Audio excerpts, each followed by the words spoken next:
Ms. B's talking. Thank you so much for being here today in the library for our share day. We have several people that are going to introduce some things and introduce themselves, but I just wanted to get your attention and just remind you that when we have guests, when we have performances, that we keep our phones put away, not just on the table, but put away, because we're all tempted to pick up our phones. Even I want to do the same thing if I don't put it away. So keep your phones put away and keep your heads up, and facing the actors would be very nice as well. Thank you for being here. We really appreciate it. It's going to be a really special day.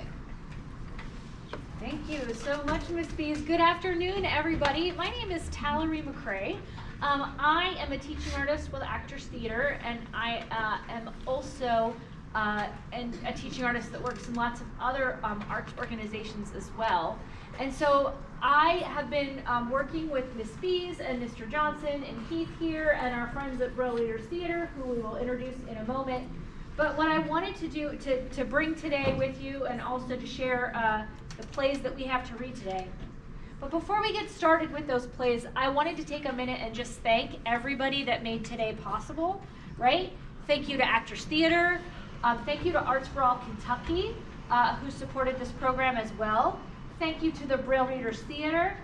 Thanks to Keith and to Ms. Bees, to Mr. Johnson, and Katie Carpenter, who is hopefully on her way back up in the room. So we won't start until she gets here. And thank you to all of our actors and readers from Braille Readers Theater. In a minute, Keith is going to just explain to you a little bit about what got us here to today, right? The visits that Keith's been doing to the classroom. And then he'll pass it back off to me to explain how we will listen to and respond to each play. So I'll pass it off to Keith. Hi, everybody. Hi. My name is Keith. I've met a few of you. Some of you are in my class. I'm from Katie's back. Yay! I'm from Actors Theater, and I have been teaching playwriting for a while. I've never taught at the Kentucky School at KSB, but I'm very excited to be here. This was a really great class. Basically, I came into Miss B's classroom, and I worked with the third period people who are ninth graders, right? Yes? And then I worked with Mr. Johnson's class, who was 8th graders, and Miss B's 10th grade class in 4th period, and we wrote plays. So we started with the basics. We started with what's conflict, what's plot, what's setting, that kind of thing, who were the characters. And then we wrote plays. Everybody, it was wonderful. Everybody wrote something. It's very cool. Now, unfortunately, because we have a short amount of time, we're only going to be reading 4 plays today, but I want to acknowledge all the playwrights. So, if you would, playwrights, I'm going to put my hand out like that, and then you just say your name real big. Are we ready, playwrights? All right, here we go. All right, we'll start right here. Tell us your name. My name is Layla. Hey, right here. Nice work, right here. My name's Gabby. Hi, Gabby, right here. Hi, Wyatt, right here. Loyalty. Hi, Loyalty, right here. Hi, David, right here. Hudson, right here. Valerie.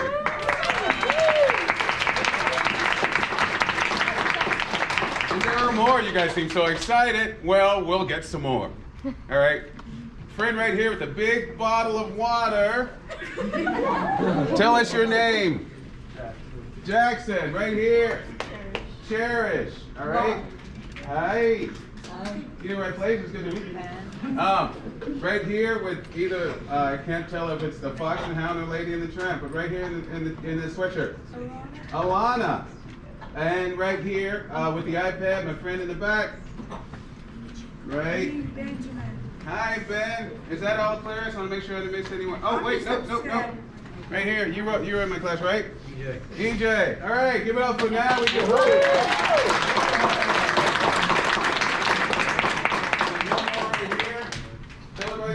Playwright. Right here. Tell everybody your name. Micah. That is all the playwrights. All right. So I'm going to turn it back over to Tallery in a second, but I want to sort of explain what your part is. Certainly, we have people who wrote plays. We're going to do 4 of them, and I'll introduce each person's play as we go. And then we also have all of these brilliant actors, and Tyler will talk more about that in a second. But what's really important is we want you to give feedback, right? Some of these playwrights are still working on their plays. And so it would be great to hear from you who weren't in the class, right? Just as people who just listening to the plays, give some suggestions, all right? And I'll explain it a little bit more, but we look for 3 kinds of suggestions. One, something specific you liked, right?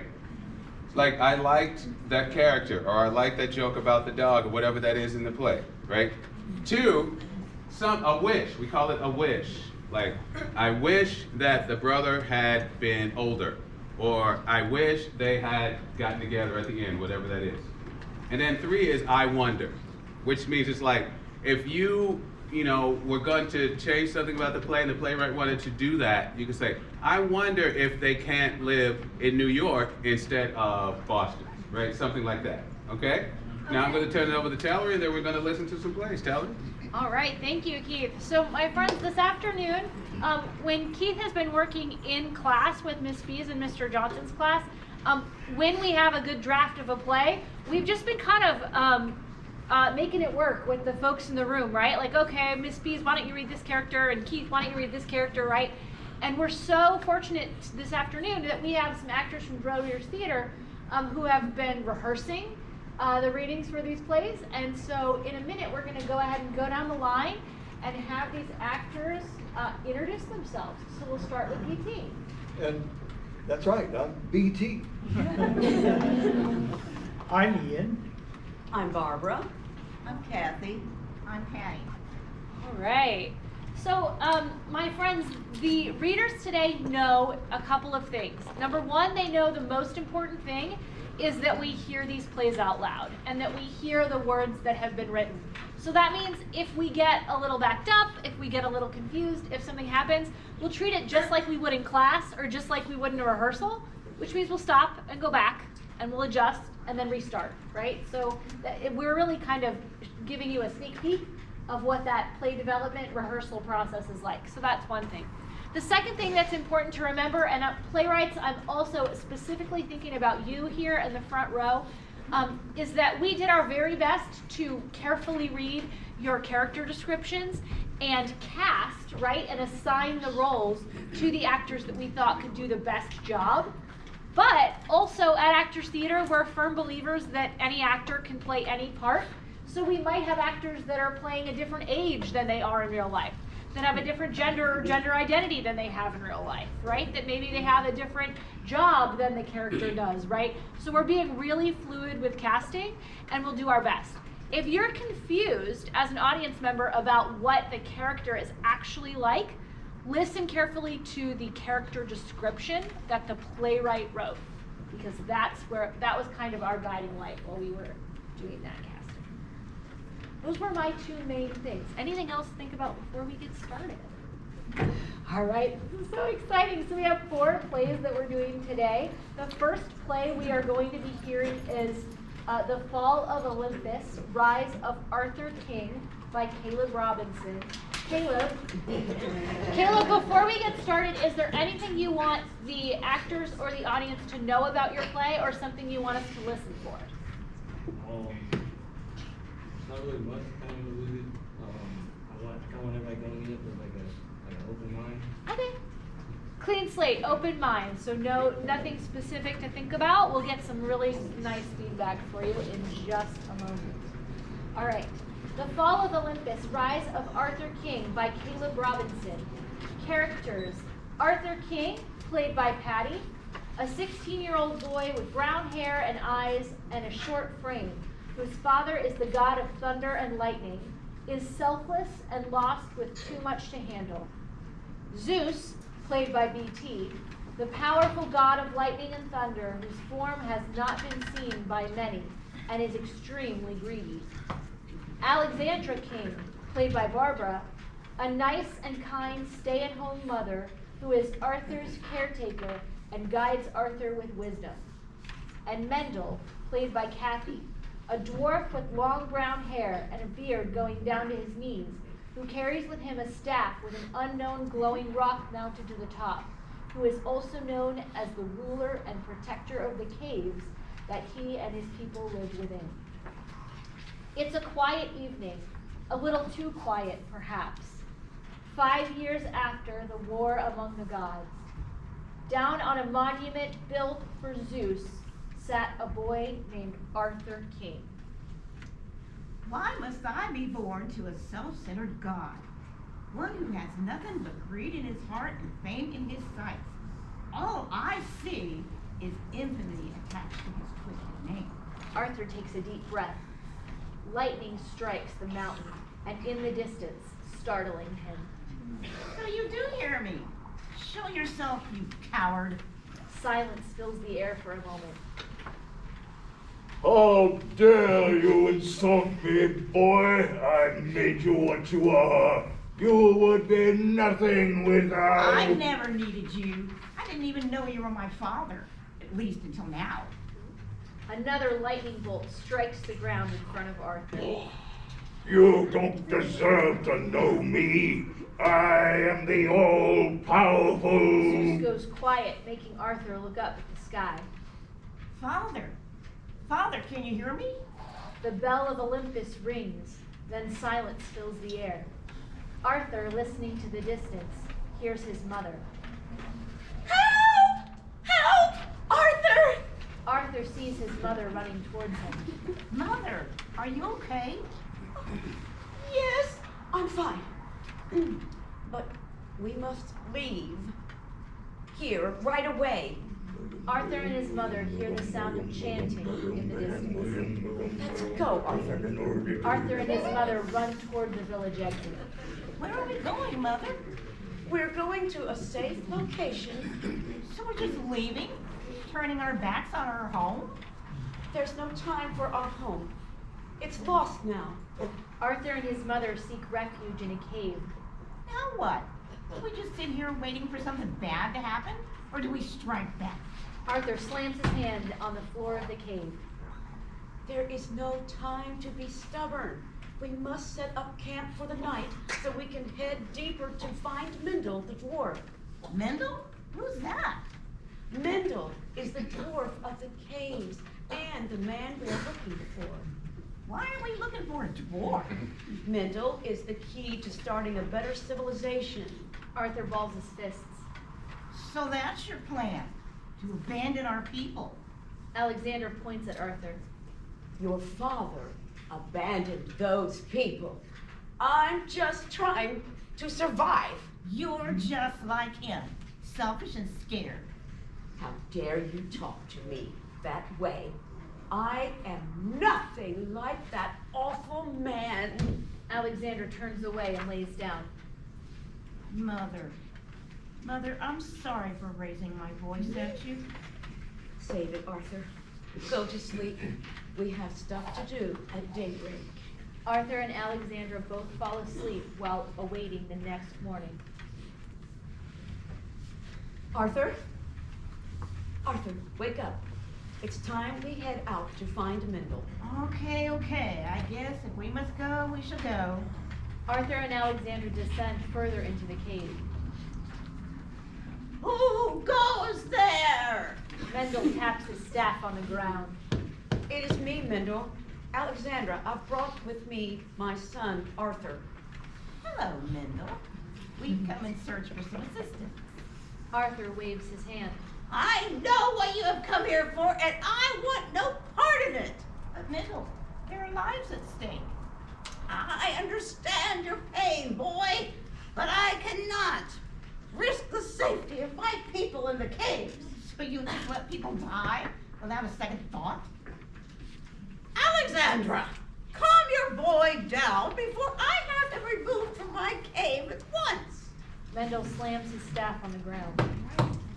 We know you don't want to risk your people, but those raiders won't stop at just Olympus. They will come for more, which means your caves as well. I understand that, but I'm afraid there's nothing I can truly assist you with. Let your people fight alongside Olympians and take down our common threat.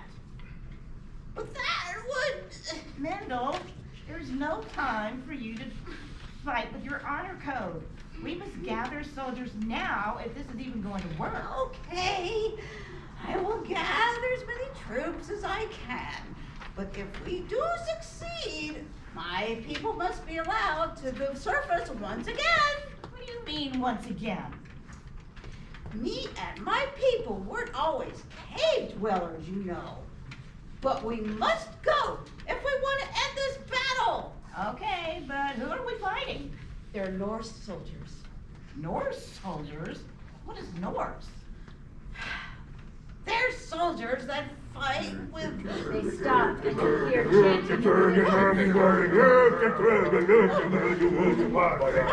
you brought them into the caves!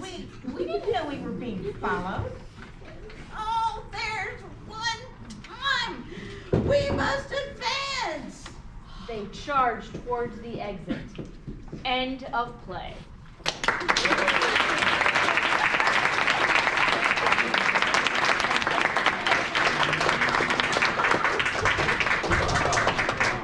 So first, we'll start with Caleb. Caleb, how did that feel having your play read out loud by our group? I thought it was actually very nice. Like, the voices and the little kind of fit the characters and when I was singing. Yeah, pretty good. Great, that's always good. I especially enjoyed the chanting. I often say that when I go get the mail. All right, so now what I'd like to do is get a little feedback from the group. Who can raise your hand and tell me something you liked about the play? I see my friend Ben all the way in the back. I like to serve all the gods in that battle and stuff, and I like the funny voice of his brother. But you like the gods in the battle and the funny voice chanting, I do too. Aaron, is that right? Did I get it right? I also like the author and his mom. She was fun to get help. Yeah, the mom had to go get help and the son didn't want to go. All right, I have a friend, I don't know your name. My name is Hayden Ashley. Hi, Hayden. I like the sound of the chanting, because that's something I kind of do in the morning when I can do it. Gotta go to KSB, I gotta go to school. All right, my friend here in the breakfast jacket. I like the God Shower. Let's listen, everyone. I'm sorry. Say your name again? John Ballard. Hi, John. What did you like?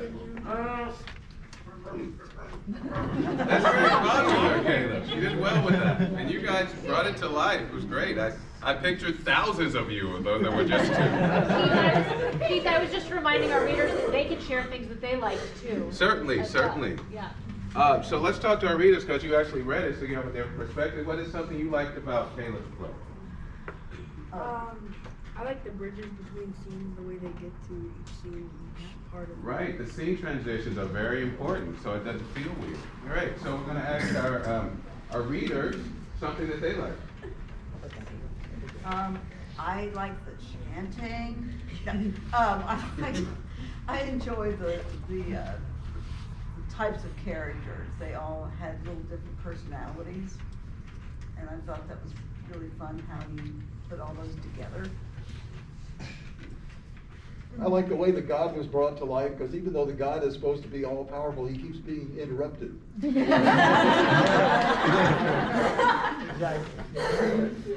Arthur's attitude is kind of like, kind of rebellious and kind of, yeah, God, so what? Give your God a suspense. You know, like what's gonna happen It did next. have suspense, Ben. Let's make sure we raise our hands so everybody can get in. Is there anybody have an I wish, something that you might do differently in the play? I wish to have. All right, let's make sure I call on you because a lot of people's hands are up, so we'll go to Aaron first. I wish we had a happy ending. You wish it had a happy end. Yes. All right, Valerie. Caleb, I'm wishing and wondering a little bit more about the character of Mendel. This is a new, from the draft that we read in class, and I just want to know more about who this character is and what he wants and what's important to him. So I'm eager to learn more. Yeah, so if you do another draft, you can put more backstory on Mendel. All right. Anybody have something that they would add, or just a question, and I wonder? All right, my friend in the Louisville Cardinals sweatshirt. Corey. Do you have a question?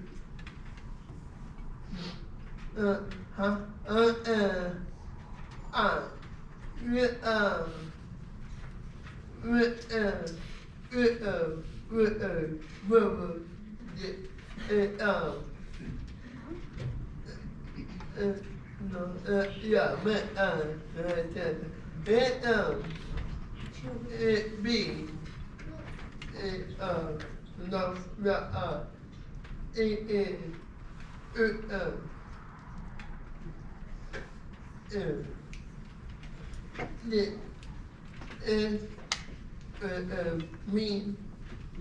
Who was the main character? Who was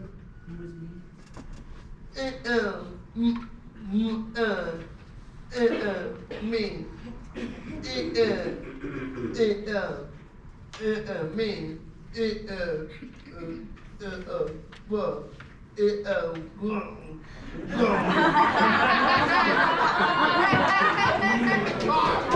think that says it all right there. Thank you, Corey.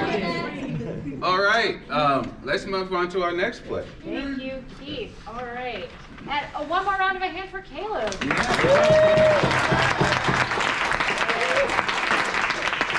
right, my friends. Our next play that we are going to hear aloud is The Silly Gum Robber, written by Wyatt Wilson. Wyatt. Wyatt, is there anything you would like the audience and readers to know before we start, or something you'd like us to listen for? So we're going to listen for the jokes? All right, my friends, get ready to listen for the jokes. Here they come. Here they come. Okay. Oh, wait. Readers, are we ready? I'm getting curious. Okay. I thought I was. You take your time. I was doing the wrong place. Okay. Go ahead. Was that my error? Or No, it's mine. Okay, got It's it. totally me. Okay. Ready? Yeah. Over there? Okay. All right. The Silly Gum Robber by Wyatt Wilson. Characters: Steve, played by Ian. Robber, 40-year-old man, tall and thin. 712 clerk, played by Patty. Nerdy, short, skinny. Gun store clerk, played by BT. Big man, long beard, a little over 5 feet tall. Wears a baseball cap with an American flag on it. Wears sunglasses inside store. Man in gas station, played by Kathy. Tall, scrawny, short hair, wears glasses. Sheriff, played by Barbara. A husky man, muscular, with a little belly, 5 foot 5 inches tall with a beard. Typical sheriff uniform. Deputy, played by Kathy. Skinny, muscular, no facial hair. 5 foot 6 inches tall, a little taller than the sheriff. Setting, a gas station and a gun store. Steve has driven to a gas station and enters the store. How much for gas? Hey, I know you. You need to leave. What do you mean? I don't know you. You're the one who stole a pack of gum last week. I'm calling the cops. Steve runs outside and gets in the car and drives to the gun store nearby. Steve approaches gun store clerk.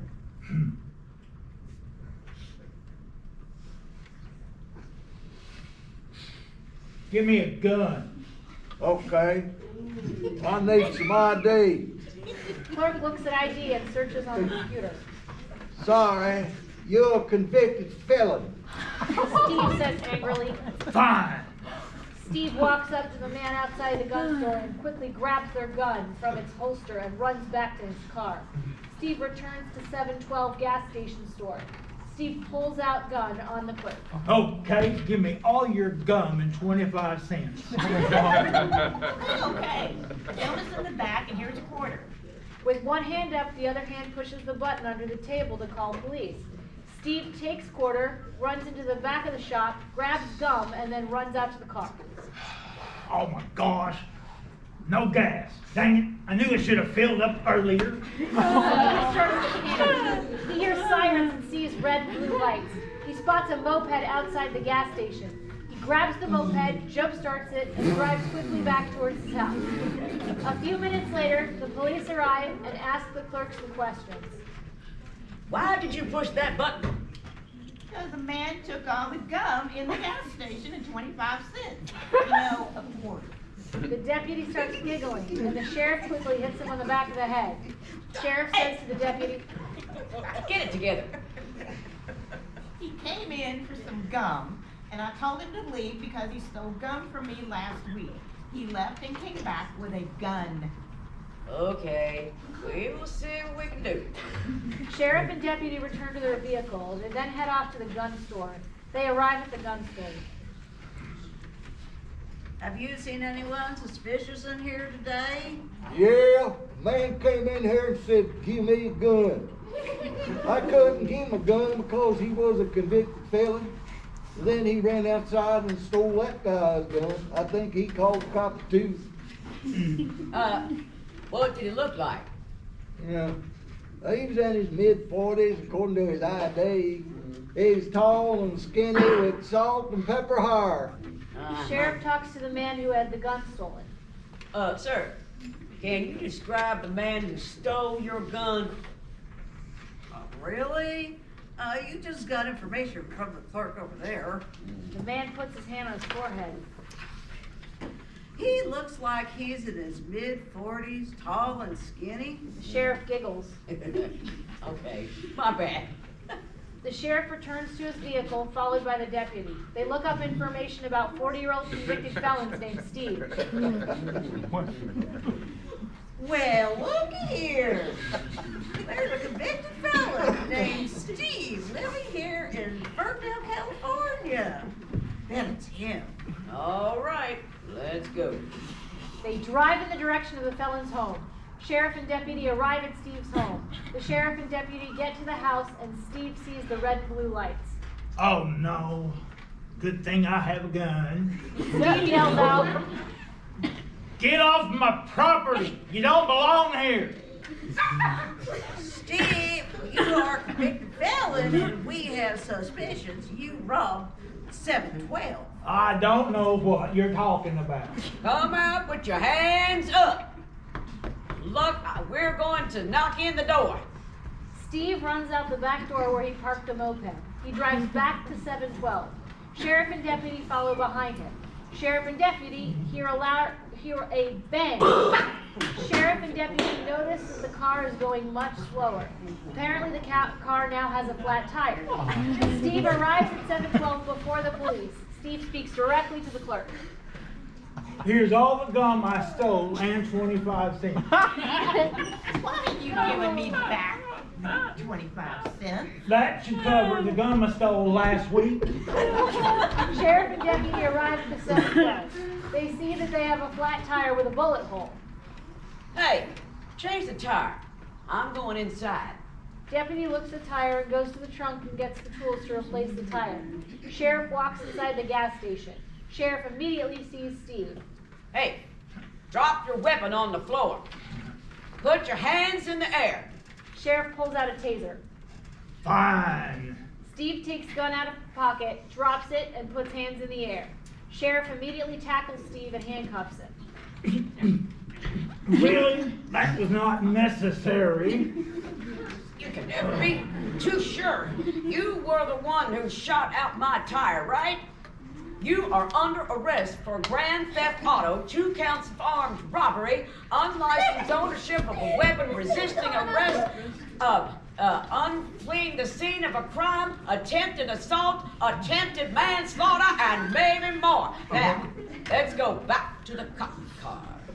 Oh, dang. Wow, I didn't know I did that much. Sheriff walks Steve outside. Deputy runs up to them. I fixed the tire. Let's Okay. go. Let's go, yeah. Let's get out of here. Sheriff puts Steve in the back of the police car. Then they drive off to the police station. End of play.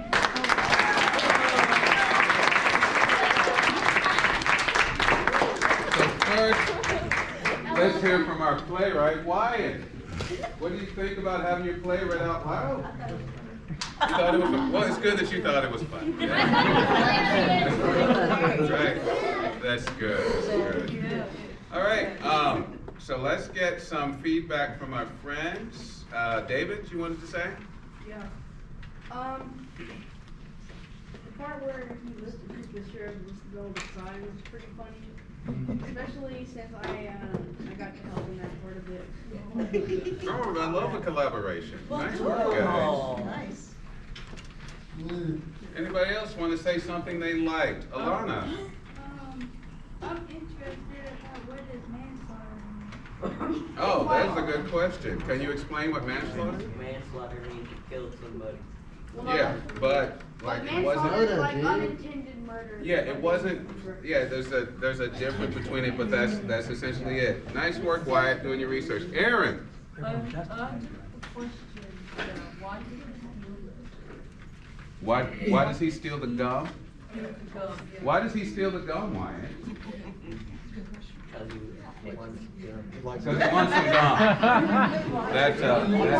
If you do another draft, you can go farther into it, but it also works that we don't know. Sometimes we don't know things.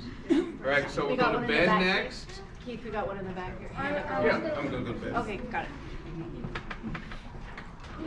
Ben, you have I think? Not a question, I wish they could have shown, the person in jail and figured out, wait, if it was just a few packs of gum, it shouldn't be that bad, but the gun thing is still very bad. That's true. Maybe he can get off on the gum charge, but stay on the gun charge. One letter makes a big difference. Hayden. Is that right?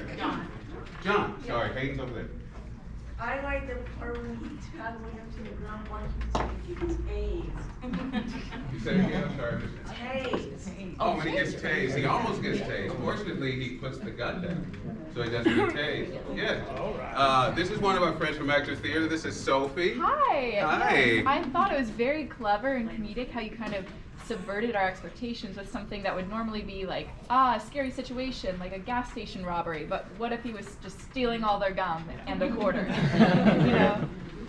I wanted to introduce our other friends. This is Sophie. This is Kevin from Actors. Hi, Kevin. This is Claire. Hi, Claire. Hi. They are teaching artists in their own right, and they've come to just hang out and listen to plays, which I think is very cool. Any other likes or wishes or wonders? All right, we have a friend right in the middle. I don't know your name. Addie. Addie, go ahead. Why didn't the police car have a siren? Why did the police car have a siren? We just had like. Because it was.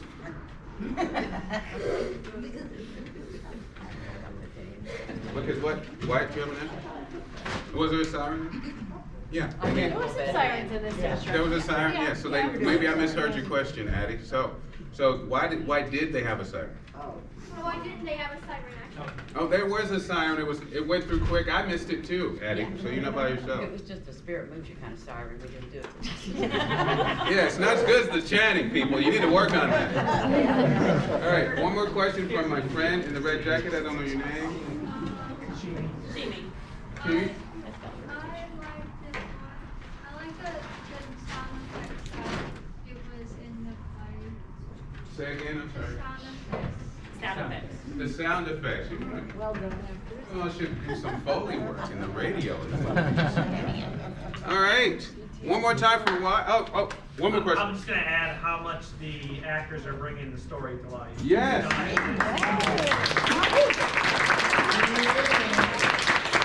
It really does make a difference if you read it with feeling. It's a whole new play than on the page. I'm just getting upset that mine can not be read. Say again, Ben? What'd you say? I'm sorry, I didn't hear you. I'm just upset that mine's not getting read. We read your play like 97 times.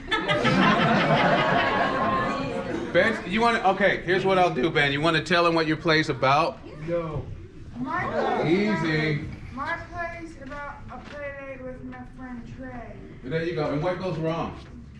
There's a car accident and then later the car doesn't start. Right. So his play was really great. We read it several times in class, but like we said, we only had so much time. Yes. Our readers. Ian, what do you want to say? I have a wonder. I wonder what's up with Ferndale, California. California was the place where I grew up. Oh, really? We didn't say. Evidently, it's a desk break. No. Get down, people. If you can't see me, I'm getting down. Wyatt, that came up in rehearsal the other day. We were all wondering while we were reading the script about, because it was such a specific choice to put in Ferndale, California, and I love hearing from the writer that that's part of your life, that's part of your experience, and you added that in your play, so that's a great way to write. You get a specific place like that, you want to script it up. What's going on there? That's right. That's right. BT, you have a comment, question? Comment and a compliment. There were some pretty good jokes in that play. I thought the best one was when the guy steals a quarter to pay for the gum that he already stole. That's great. That was I the enjoyed first joke I made. I enjoyed that myself, that I want all your gum at a quarter. All right, one more time for Wyatt, everybody.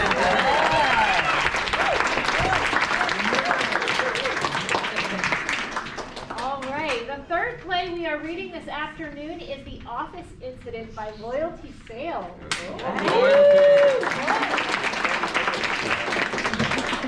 Loyalty, anything you want the audience to listen for, or anything you want us to know before we start? Wait till the end. Okay. Wait till the end. All right. That's Actors, are we ready? Yep. Okay. The Office Incident by Loyalty Sales. Characters: Ace, played by BT, 23-year-old male, 6 foot 1 inches tall, smart, relaxed, black curly hair, emerald green eyes, and tan skin.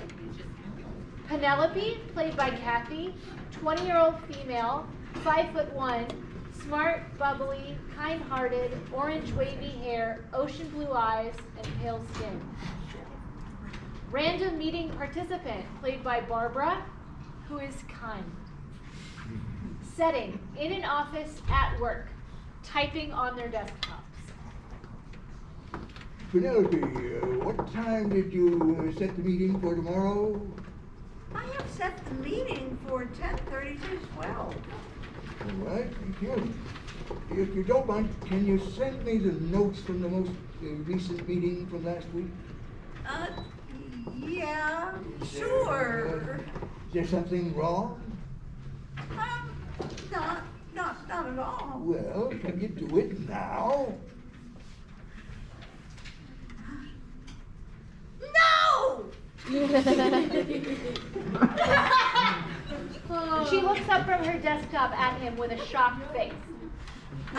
I don't see what's the problem. Just send me the notes. I'm sorry. Oh boy. Penelope takes a deep breath, and then she splurts out, Well, I kind of forgot to take notes. Oh my gosh, Penelope! Ace starts walking towards her desk, starts yelling. What were you doing the entire 4 hours of the meeting? Penelope starts to tear up and stutters out. Why? Well, okay. I was watching cat videos. Why were you? Ace stops yelling, takes a deep breath. Never mind, I don't care anymore. Just contact someone who was at the meeting to see if someone took notes. Ace walks out of his office. Penelope calls random meeting participant. Hello, I wanted to know if anyone of your company that attended our meeting took any notes and are willing to share them. There was an incident, and I happened to forget to take notes. Of course, we can definitely share those with you. I'll send them over right now. Oh, thank you so very much. I appreciate it so much. Penelope starts smiling widely. Ace walks back inside her office. Penelope, I'm sorry for lashing out on you. It's just very stressful when someone doesn't play their part in our business. I hope you find my apology worthy to accept. No, I should be the one to apologize. It was completely irresponsible of me to not pay attention to the meeting and actually do what I'm getting paid for. I'm sorry for that. I accept my apology. She gives him a small smile. I accept your apology, but Cut off by Penelope's phone ringing. Penelope rushes to answer the phone. She whispers quickly. Excuse me. She places the cell phone to her ear. This is Double A's Corp. You're speaking with Penelope Laurent. How may I assist you? Hello, Miss Laurent. I'm calling to let you know that I've just sent notes from the meeting over to you, and you should be receiving them any moment now. Penelope looks to her computer screen. Yes. I just received them. Thank you so very much. You're a lifesaver. Of course. It was nice working with you, Miss Laurent. Right back at you. Have a nice rest of the day. Once again, thank you so much. All right. Now, you have a good day yourself. Goodbye. Phone hangs up. who was that? Oh, just the PA of the business over at Oakley Inc. What did they need? I had called them on you left the room and asked if they could send me a couple of your notes. I'll be sending them to you now. All right, thank you. Will it be all you need? Can you do one more thing for me? Of course. What would it be? Do the hokey pokey.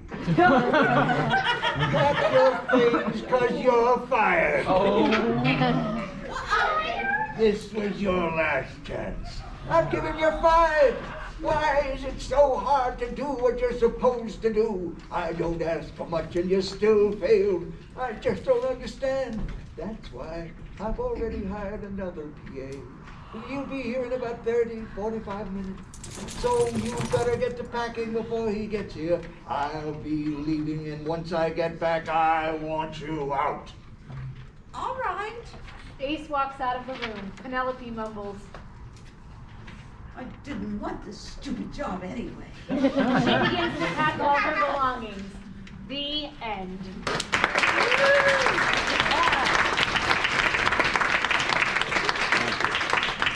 So loyalty, any thoughts, any feedback, any feelings about having your play read out loud? I really enjoyed it, and I find it, I can do it, it was fun. It was funny if you do say so yourself. All right. Is there anyone who has a wish, a wonder? All right, so I'm going to say the order of the people's names so you know. Addie, and then Alana, and then Ben. So we'll start with Addie. What is the new employee like? Employee, like loyalty, do you have an idea about the new employee? He's kind, nothing like Penelope. Oh, he's kind. Oh, wait, wasn't the random meeting participant kind? If you can't see me, I'm stroking my chin. Oh, all right, Alana. Where's the hokey pokey? What is the hokey pokey, loyalty? Good question. It's like an old dance that, it's like, I don't know, it's a song. You put your left foot in, you put your left foot out. Put your left foot in. And you shake it all about. You do the hokey pokey. You turn yourself around. That's what it's all about. And then you keep doing that for hours.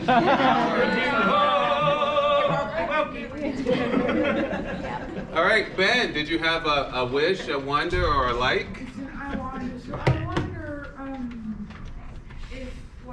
I wonder why he apologized and then fired him, kicked him out. You know, that's kind of all that means. That's an interesting question. Why does Ace apologize and then fire Penelope? I have an assumption about that. Well, wait. Let's see if loyalty has one. Let's see what happened. Well, he apologized because he knew it wasn't really right of him to lash out on her. Right. He could have taken it a different way. And he fired her because she's done it 5 times now. Yeah, so he's sorry for the way he talked to Penelope, but not for the fact that he has to let Penelope go because Penelope's not doing their job. Oh, I see now. Okay. He's sorry for yelling at him, but he's not sorry for her not doing her job, so she's fine. Right, that's exactly it. Right here in a yellow t-shirt, a sweatshirt, I haven't met you. What's your name? Say again? Hi. What is your question, your wish, your wonder? Your life?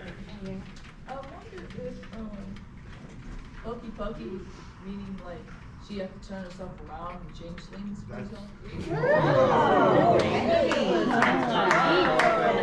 Loyalty, did you have that in mind when you wrote it?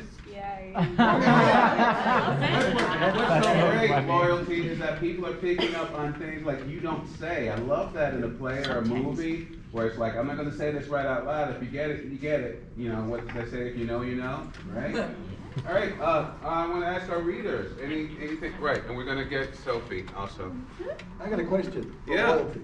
Loyalty, my feeling was that when the boss apologized, he already knew he was gonna fire her, and he just wanted her to feel okay about things long enough to get the notes. Is that possibly true? She's nodding her head vigorously here, BT. Love it. Sophie. Yeah, Loyalty, your play had a really great example of how fun it can be when the audience knows something that characters don't. Like when Penelope goes into the office and says that she wasn't able to take notes because there was an incident, but we as the audience know the incident in question was her watching cat videos. All right, Aaron, go ahead. Well, you did have a pretty, you did pretty good job on the play. Thank you, Aaron. All right, one more time for Loyalty, everybody.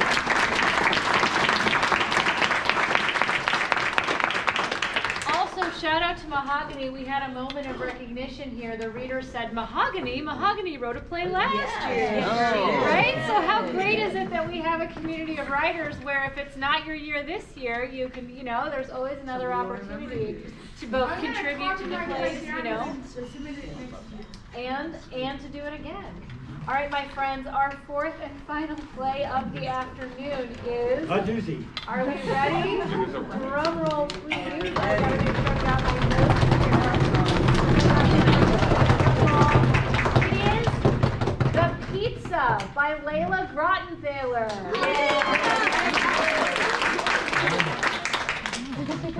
It looks like we're on it's like a game show. Like, come on, yeah. All right. Actors, are we ready? Yeah. Oh, do we want to ask Layla?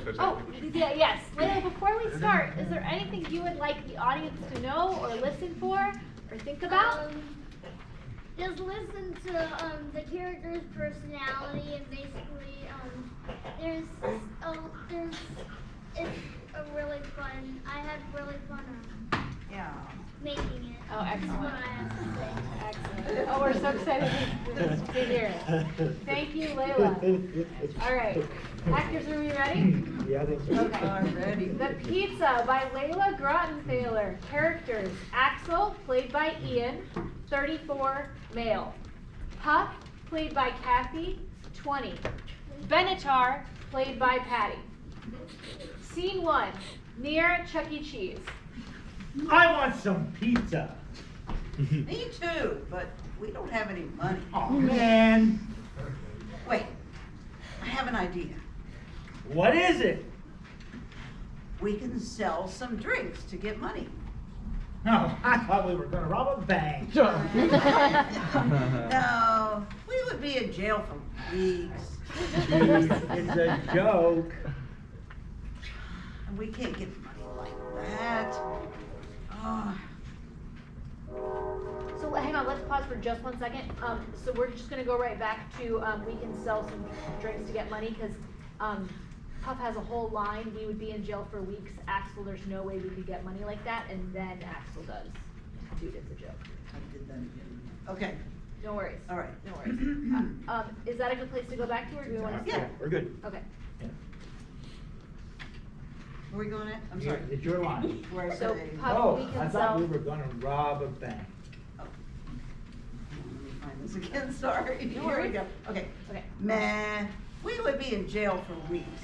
Axel, there is no way we're gonna get money like that. Dude, it was a joke. Good. I'll go and get the strings. You can play whatever you're playing. Good. Oh, wait, there are drums. I want to play the drums. Okay, I got the strings.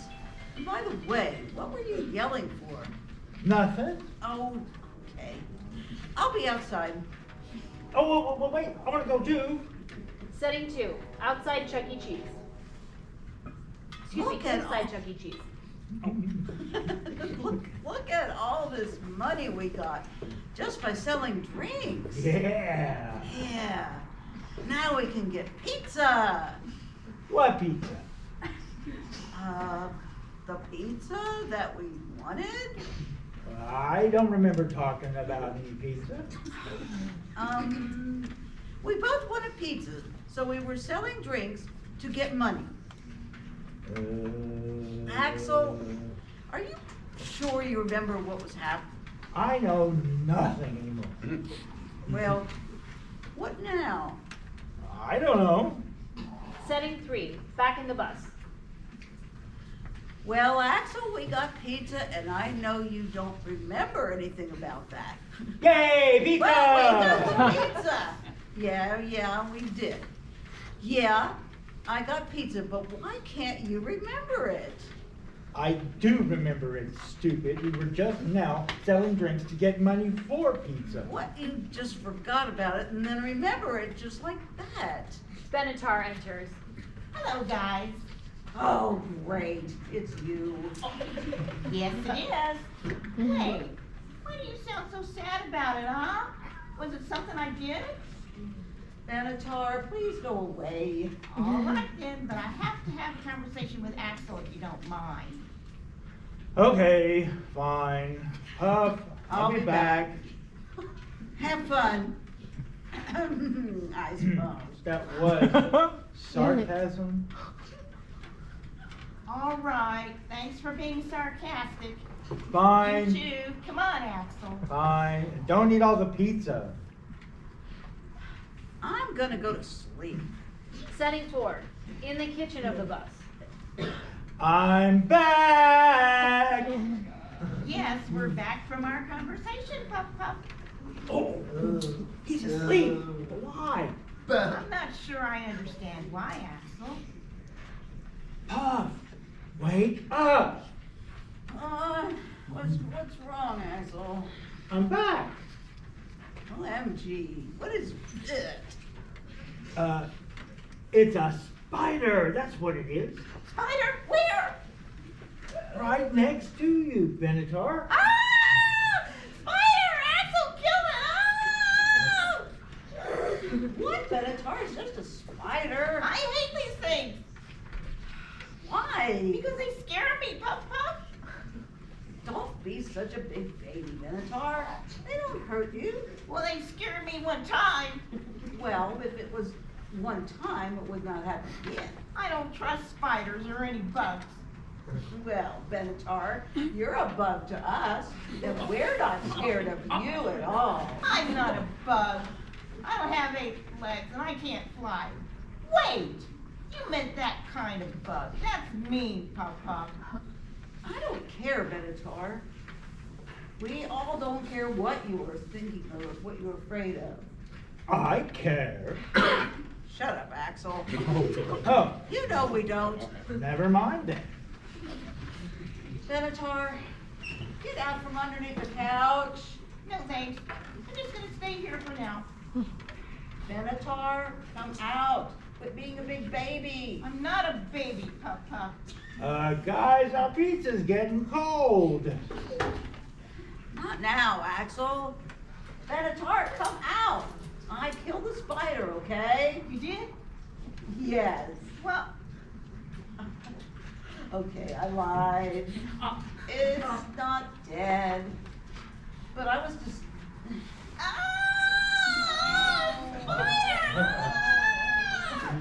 Gosh, Benatar, come back. Where are you going? Alaska. Benatar, wait. Come back. Setting 5, Axel's room.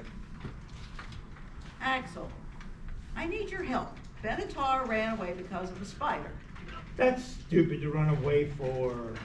Look, I know we both don't care about Benatar, but he just can't run away. Axel, I need you. Hold on, Puff. I'm playing Fortnite. Well, we better go find Benatar. And what do you mean you're playing Fortnite? We gotta find Benatar. And just how far do you think we went? Huh? I don't know and I don't care. Okay. We gotta go find Benatar. Okay, fine. We'll go find Benatar. Setting 6, outside. Can we go back now? We looked everywhere and we can't find Benatar anywhere. No, Axel, we have to find him. Where else can he be? Huh? Where else? Well, I guess we have to keep searching for him. Fine. We'll look one more time. I just don't want to look for him forever and ever. Fine. Hey, Benatar! Come out! Axel, stop! What? Don't call out like that. Just do a code sound if you find him, okay? Okay. Okay, I'll go this way. You go the other way. Why do you get to choose? Just make a noise when you see him, okay? Okay. Woo!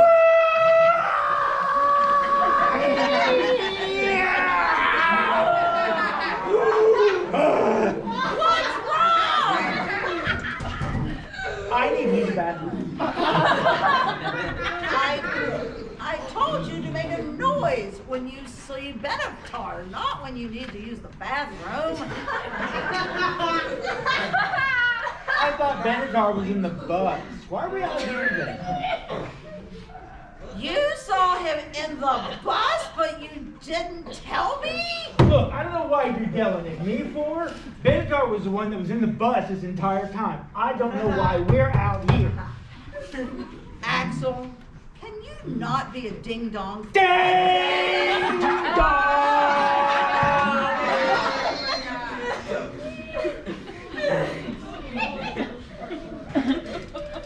Well, I am calling you a Who's ding-dong. a ding-dong? I hope you're not talking to me. I am.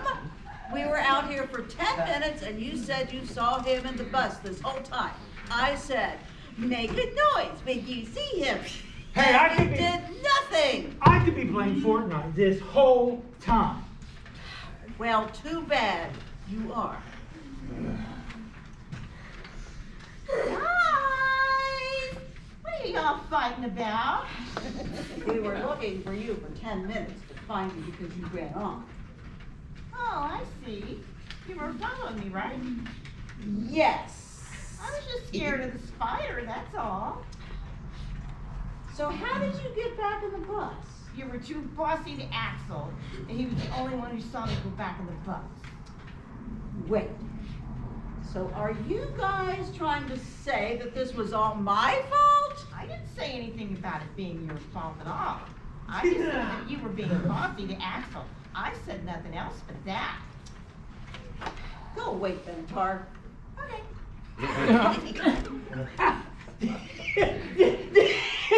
He really said it was all your fault.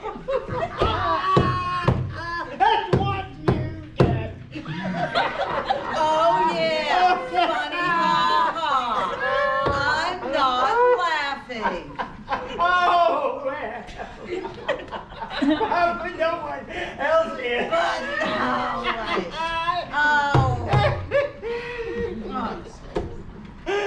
Yeah, someone else in my head said this was funny. Oh yeah, funny ha-ha.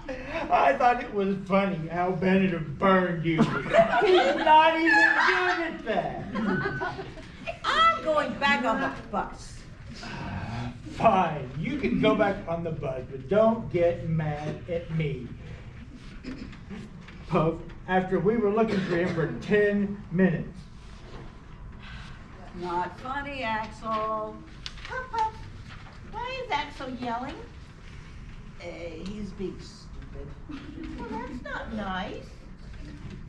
I'm going to bed. Bye. Okay, Puff. I'm just gonna hang out with Axel. Be quiet about Axel. Right. Whatever you say, Papa. Hey, Venator, I have a question. Yes? Why did you say stuff like acquaintance or exquisite? We don't say things like that. Well, I was not born in America, Axel. That's why. Oh, okay. Well, where were you born? London. Ew.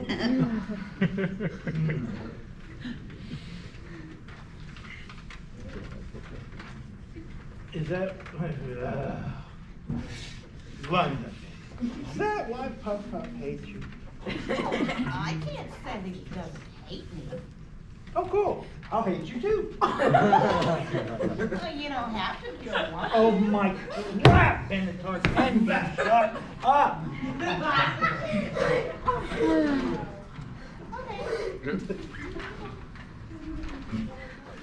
Where's Puff Puff? Benatar doesn't speak. Hello? Benatar doesn't speak. Venator? Well, I was gonna say, I thought I told you to shut up, Venator. Benatar doesn't speak. You know, I don't need your help. I'll go find Puff Puff. Setting 6. Puff Puff bedroom. Oh, hey Puff.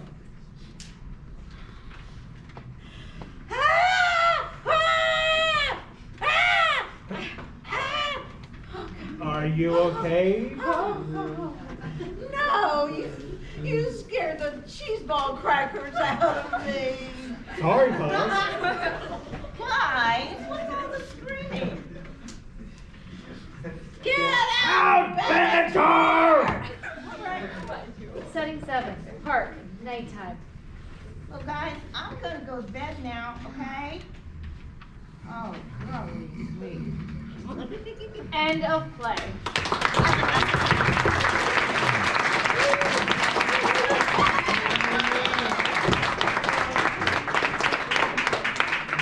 So, Layla, how was it having your play read out? Oh my God, absolutely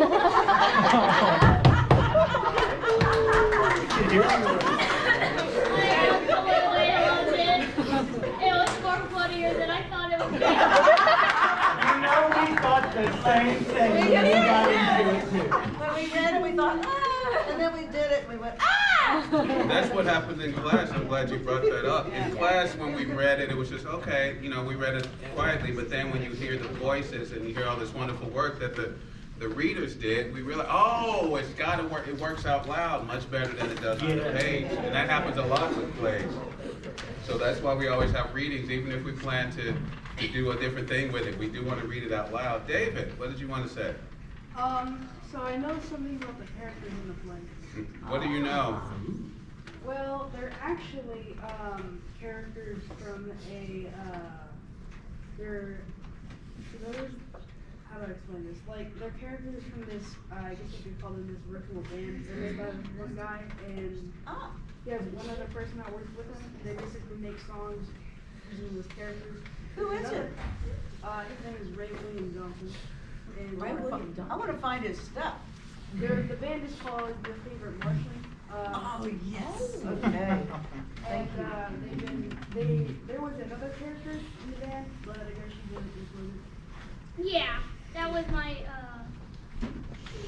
Well, it'll be. think, extra random characters that they usually put in there. And there also is a cartoon to go along with the band, and there is a bus in that cartoon, so I thought it was nice that she included something from the actual. Oh, raucous and fun. I'm glad you did that original episode of the band. And that known came as up, Your Favorite Martian. That came up in class too, David, because one day I remember Layla asked Keith and said, is it okay to use the same names as another character? And Keith, do you remember what your answer was? It was a great answer. I said generally you can use names over and over and over again. If you don't, like if you produce it, then you can't, but like for this type of thing, but there are books that have the same title. There are tons of books and movies that have the same title, right? So you can always use the same name for things. And you did say what you can't do is the same story. Right. Right? That there's a difference. Right. But that if you're kind of, it sounds like this play was inspired by those characters. Which is what we would say to avoid the lawsuits. Yeah. This was inspired by, there's nothing to do with your favorite Venusian. Not even the same play. Are there any other folks who had something that they like that they want to mention? Yes? Hi, it's Miss Miller. I wonder for the author if the characters' names are named after musicians.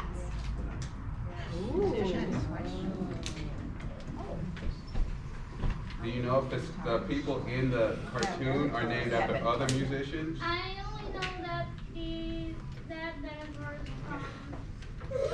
name is named after the last name of Pete Benefort.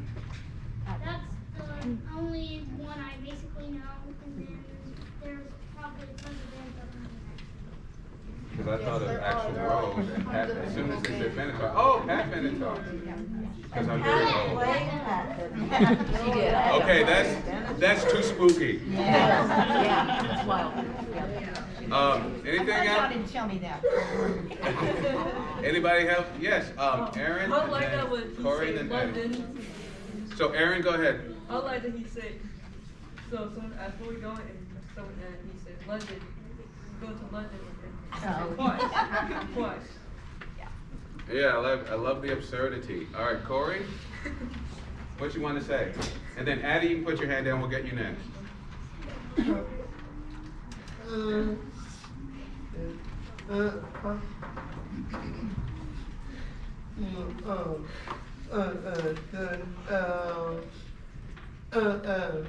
With a day,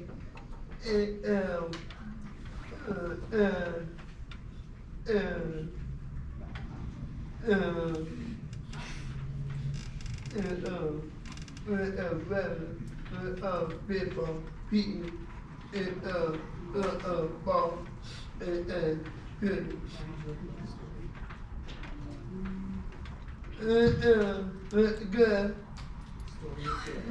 Hey, thank you, Corey. Addie, what did you want to say? I noticed while watching this play that it's a bunch of conflicts put together.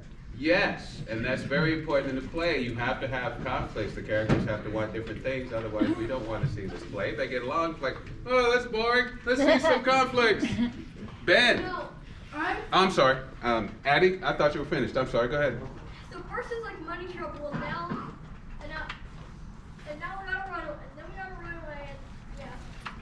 There's money trouble. We got to get a pizza. We got the pizza. What's a spider? Where's Benatar? Shut up. All right, so let's listen to Ben. Ben, go ahead.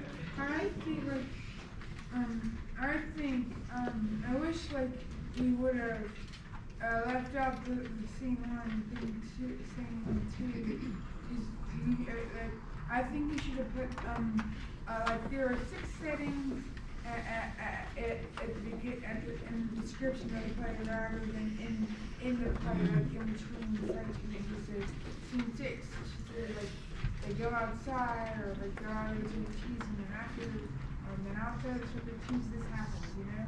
I think all the settings should be told in the description of the play rather than in between each part of the play.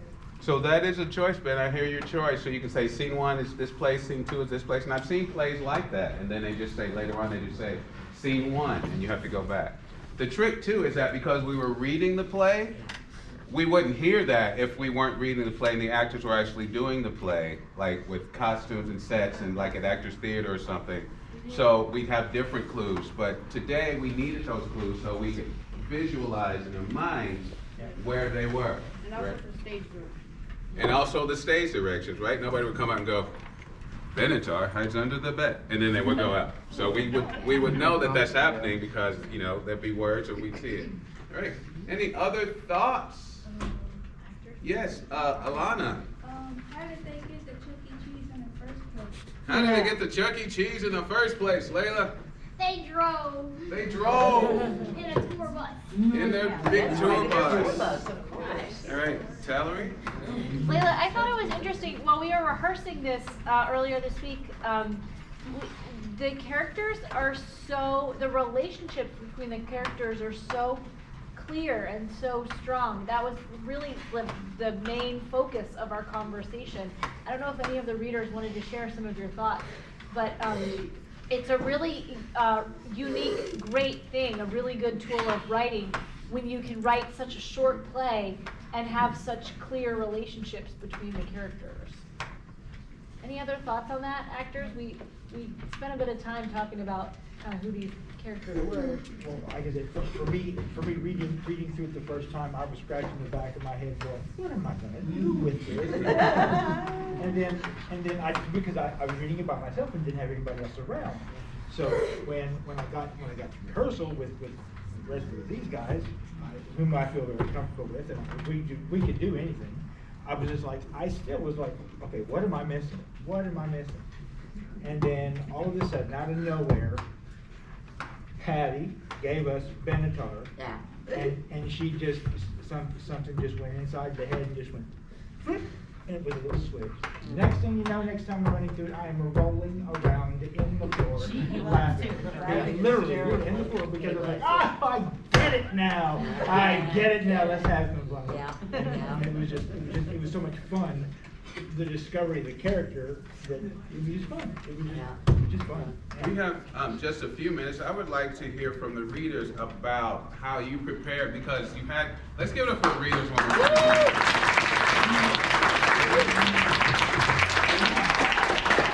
Because they had so many characters, and what was great is that, especially because we're relying a lot on hearing it, they had to change their voices, they had to change the speed of how they talk, they had to be different characters, sometimes just through our ears. So can you talk to us about acting, all the things you had to prepare to do to be all those different characters, if anybody wants to? Oh, we can. And if you could just say your name so everybody can remember. Well, this is Kathy, and there were certain characters I knew I wanted to be. I'm not sure I really get the ditzy character right, that's just my own thing. But, because I knew it was gonna be a stretch. And mostly it was just, like reading through the parts, and we had 3 days of rehearsal. And, because we worked together so much, we were pretty comfortable. The first time we did our read-through, we all laughed hysterically, and we realized just how fun these plays were. So it's just a matter of, you just keep going over the parts, and you sometimes, like for me, Mendel the dwarf just popped into my head. I didn't anticipate where that voice was gonna come from. He just showed up, and so sometimes, you prepare, sometimes you just let it come out. This is BT. The character is really in the lines. And so to get the character, you look at the lines. Now the boss, for instance, in the office incident, is a guy who doesn't want to be bawling people out all the time, but that's all he has to do. And so pretty soon his voice goes there out of habit. He wants to be a nice guy, he wants to be a stud. But people keep bugging him, and so his voice goes to this place, and he can't help it. And that's why he wants to get rid of this woman he has to fire, because he's tired of bawling people out all the time. Yeah. I'm Barbara, and I like to play characters that totally are not like me. Mm-hmm. And I found that sort of happening in the Olympus play, because she's described one way, but her words can propel her a number of directions. So I had to really decide and say, well, okay, so how am I going to make this character fit the description of what she says? And sometimes I was less successful at it. I had to make sure my mind, as you said, keep an open mind, as the author said, and just be open minded to whatever it is. And I thought that was brilliant. I love the way you described your characters and stuff. So I did that. And then also what I also did was I kind of, in the way I'm reading the play, is I had to change a few lines so that they when I was reading them, I could read them better because sometimes the way they fall on the page, I would be stumbling and stuttering because I wasn't seeing the whole line and where I needed to see it. That still happened actually, but it was better. But that's what rehearsing is all about, is kind of you have to feel the character, what they're saying. But we also have to get to a point where it doesn't sound like we're reading. Yep. And I wasn't there, but it was fun because, you know, we still had these snapshots to work with, and so kudos to everyone. Thank you.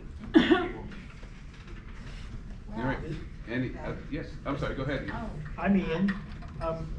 For me, the trick is we have an excellent director and casting agent. That's Katie. We, you know, when we get a play or something to read, I'm always curious to see, number one, who's going to be in. Number two, what are the characters or what is the play? And number three, who's going to get what character? And you know, you read through a play and you think, I'd like to play that, or that might be fun, but you really don't know that until you get through the play a couple of times. But I've never ever been you're displeased about a role I've received or been asked to play, because for me, you know, the thing is like, I always wonder, how should I present this character? What am I going to do with what I have here? But with these guys, you know, for me, I don't worry about me. And I don't worry about them. I'm just like, what's going to come up? What are these guys going to show me? Because it so much depends on what you get from people you're with as to what you can put out. You know, because you know you get you could flip flop these characters to any other person, and they would the character I would come up with would be different based on who's there. But you know, for me, the fun part of it is just to sit back and see what I can do back to these guys so they can pick it up and run with it too.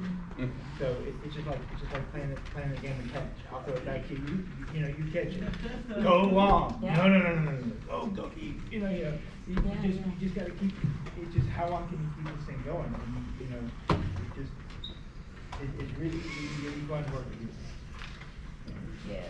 So, I'll get you, David, it's cool. But I do want to hear from. I was just Patty wants to say. Oh, okay, well, good straight.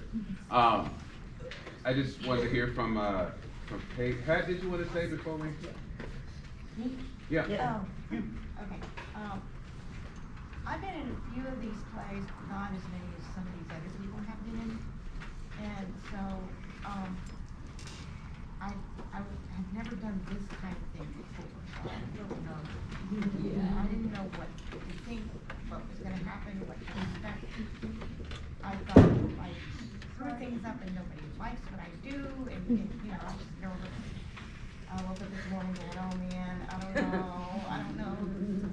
But it's been fun, and I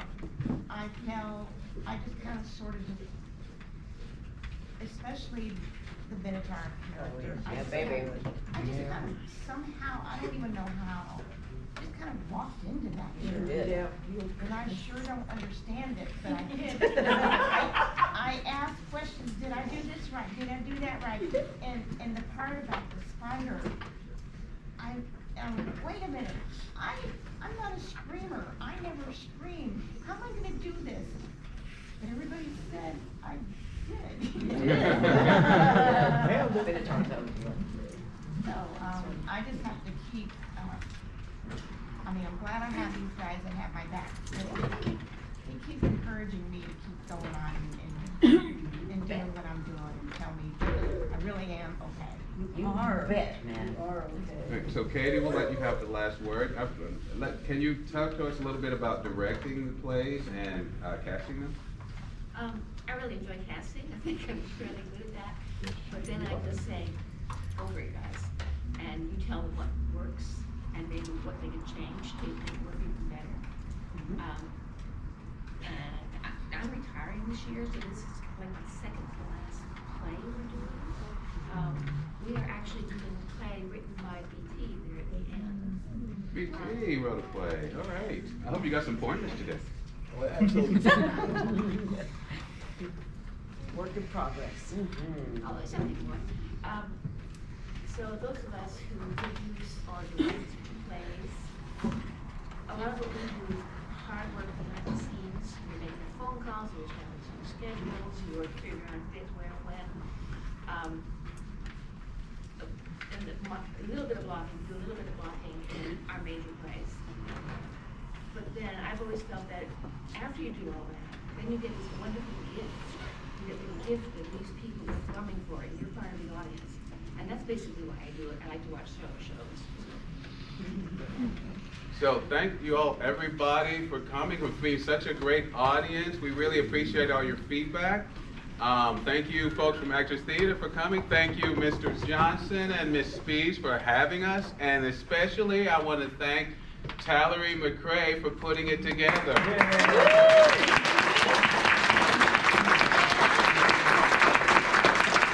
Let's do one more round of applause for our playwrights.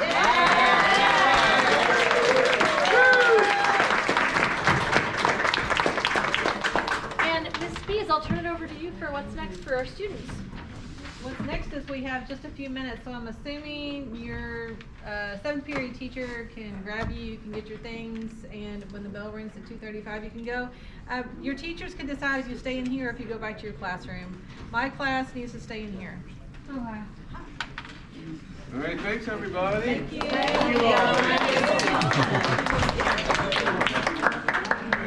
I'm going to walk down the line and shake everyone's hand.